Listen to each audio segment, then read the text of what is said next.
Estimados hermanos y hermanas, el Señor nos dé su paz. Nos encontramos con el misterio de la Natividad de nuestro Señor Jesucristo. Por 4 semanas nos hemos preparado para conmemorar la presencia de un Dios en la debilidad y la fragilidad de este niño, nacido como tantos otros que hoy siguen naciendo en la periferia y sin condiciones de una mínima acogida. La primera lectura, que está tomada del profeta Isaías capítulo 9 del 1 al 6, nos presenta la narración del surgimiento de un nuevo gobernante que ejercerá su gobierno con la ayuda y el beneplácito de Dios. Toda profecía tiene un doble cumplimiento, a corto y a largo plazo. A corto plazo probablemente sea el nacimiento y el inicio del reinado del rey Ezequías, el rey que se ha hecho como el referente de todo buen gobernante en la monarquía del Reino del Sur por las reformas que llevó a cabo. Después de las amenazas de los pueblos vecinos, de la ingobernabilidad en el reino, el profeta anuncia un tiempo nuevo. El jefe gobernará de la mano de Dios. El cumplimiento de la profecía a largo plazo lo encontramos en Mateo 4, del 12 al 16, cuando nos presenta esta profecía como el cumplimiento de la persona de Jesús de Nazaret, que inicia su ministerio en Galilea, en la tierra de los gentiles, y propone la soberanía de Dios como un proyecto que no se circunscribe a un lugar, a un territorio, sino a las condiciones de las personas que pueden adherirse a su persona y a su propuesta, que es el inicio del reinado de Dios. El reinado de Dios no es el reino de este mundo. Su reino va de la mano de la cruz para dar sentido a la debilidad de la condición humana, como nos presenta Juan 18:36. Este anuncio a largo plazo lo encontramos en el Evangelio de hoy, que está tomado de San Lucas capítulo 2, los versículos del 1 al 14, que nos narra en 2 planos el misterio del nacimiento del Hijo de Dios.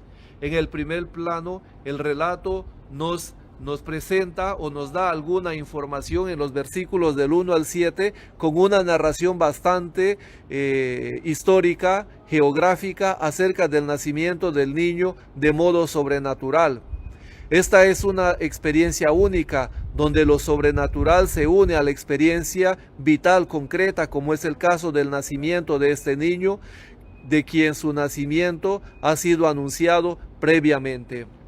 De este modo podemos ver cómo Dios construye la historia, la reescribe, haciéndola de ella una historia de salvación. Esa historia de salvación no sustituye a la historia humana ni los que la conducen. Los personajes aquí descritos se pueden describir en 3 categorías: los gobernantes, los pastores y los ángeles del cielo. Con esta información de los personajes, el texto nos describe no solo un nacimiento común, sino algo extraordinario en la historia común de la vida humana. Dios se une a la humanidad para que la humanidad encuentre el modelo de su humanidad en este modelo encuentre el sentido de la vida, el camino de la paz, el misterio de la salvación universal. Celebrar este evento extraordinario de Dios en medio de desafíos de nuestra historia, que se maquilla muchas veces de ideologías pseudo-religiosas para caer en la idolatría de la guerra como motor que dinamiza y que reactiva la economía global. Las políticas de control social y demográfico hacen que la familia de Nazaret y las de hoy migren a otros destinos en condiciones de vulnerabilidad. En Lucas, estas autoridades, los gobernantes de este mundo, hacen que el plan de Dios se cumpla tal como los profetas habían anunciado, y particularmente Miqueas 5:1. En el segundo plano de la narración aparecen los versículos del 8 al 14, donde se circunscribe dentro de una experiencia particular, porque los protagonistas de la escena son unos pastores, un ejército celestial acompañado de una serie de manifestaciones y expresiones divinas. Lo curioso es que en el primer plano aparecen los poderosos de este mundo, ahora aparecen los débiles de este mundo, los beduinos, los humildes, los pequeños, que se dejan guiar y sorprender por la fuerza de Dios que los orienta hacia la comprensión del misterio que les va revelando de modo progresivo y los lleva a experimentar el gozo como sentimiento dominante de esta escena.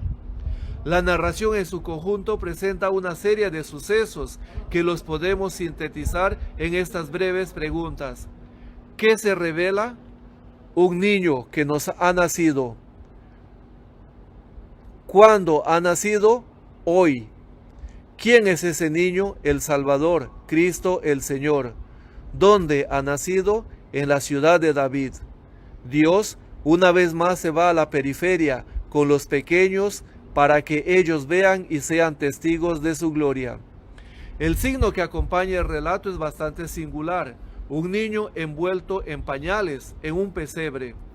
El hecho de que un niño esté envuelto en pañales es el signo del cuidado materno, pero también no deja de pasar desapercibido en nuestro intelecto la figura de Salomón que nos presenta el libro de la Sabiduría 7:4, donde él está describiendo que una vez que ha nacido, respiró el mismo aire que todos respiramos y fue cubierto de pañales y estuvo bajo el cuidado de su madre. Es decir, es un niño como cualquier otro niño.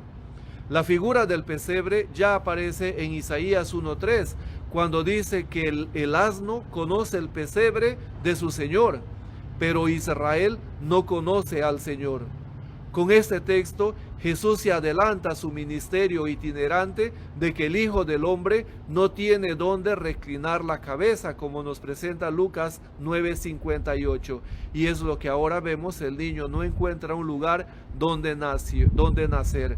Desde su nacimiento hacia su muerte, la itinerancia es una manifestación constante del ministerio de Jesús. Esta vez contemplamos a este niño, el Dios hecho hombre, en la debilidad de este pesebre.